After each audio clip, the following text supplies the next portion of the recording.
one of the American priests during this, when he was talking about the peace movement during the Vietnam War, and he said, the reason why there is no peace is because there is no peacemakers.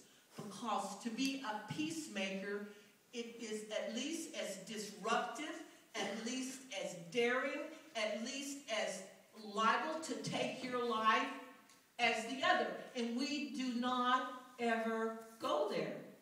We do not ever go those places.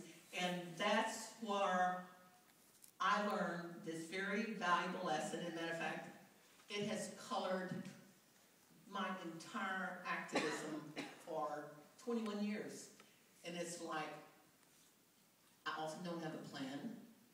I often am sometimes by myself on it. And these spontaneous actions where you put yourself at risk, things happen. And I remember when I did that first hunger strike, you know, like I said, I had never did anything like this. I didn't even have any press. But in 2 weeks on this hunger strike, I got exactly what I wanted. I mean, exactly, and what I was trying to do is get the EPA is to kind of like stop this plant, because it was just building, producing, bringing in workers and all this stuff, and it stopped them. I mean, I grabbed a hold on them, and I remember when the EPA, they came down to my county, you know, a little 15,000 county, and they were going to have this huge hearing on this chemical expansion coming down there. And it was the first time they ever did that. And so I remember the EPA came in and they started lining up. It was a huge, maybe like 4 times as big as this room, huge. And they started lining up all these chairs. They were lining up like 1,000 chairs. And I'm like, I finally walked up to one of those guys and I'm like, why are you putting out all those chairs? And it was like, they were under the impression there was a huge wall of opposition against them. And I mean, like, I was the opposition. So it's a different type of energy, and it doesn't matter whether it's women's rights, whether it's social justice, whether it has to do about the environment or the peace movement. Is I firmly believe that if you put things at risk, things will happen. I remember even Gandhi even said, he said anybody could do what he did given the level of commitment and putting themselves at risk. And like I said, we don't often go there at all. And matter of fact, even I think these days it's even less so, because I know for example, like Greenpeace, a lot of them, they have moved away from the civil disobedience. They have moved away from a lot of the toxics direct action, and it seems to be now more that it is lobbying, and even though there was a poll out there about which actually causes more change. Is it civil disobedience or is it lobbying? And it was civil disobedience causes more action to happen. Mm-hmm. But yet, what amazes me is that we, especially in the environmental movement, and I've been in the environmental movement and I've been in the peace movement. Like I said, I was a co-founder of Code Pink, and because I've been jailed so many times, I now have a Texas Jail Project, and we advocate for the inmates in the county jails. Is that people do not want to go to places where they put themselves at risk. People, I can't tell you how many places I have been to, and people are just afraid of going to jail. They're afraid that they will lose their jobs.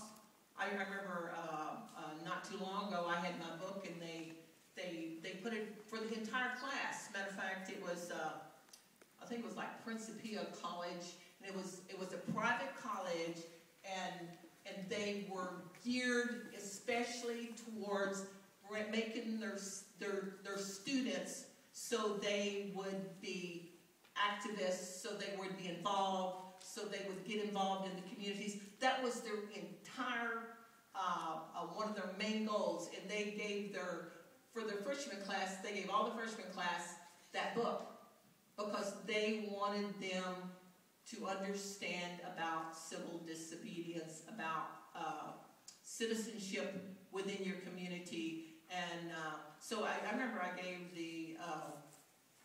the commencement for the whole freshman class, and then I started speaking to a lot of the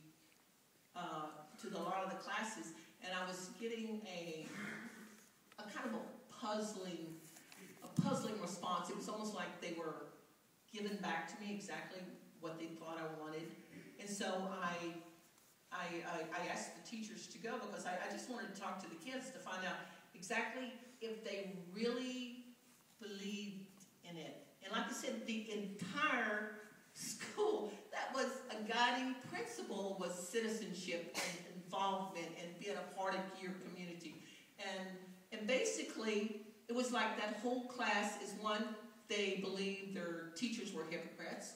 They thought they would get in trouble if they did any type of civil disobedience. Some of them were worried about would they even be able to put their kids through college. And these were like 19-year-old kids. I mean, like freshmen in college.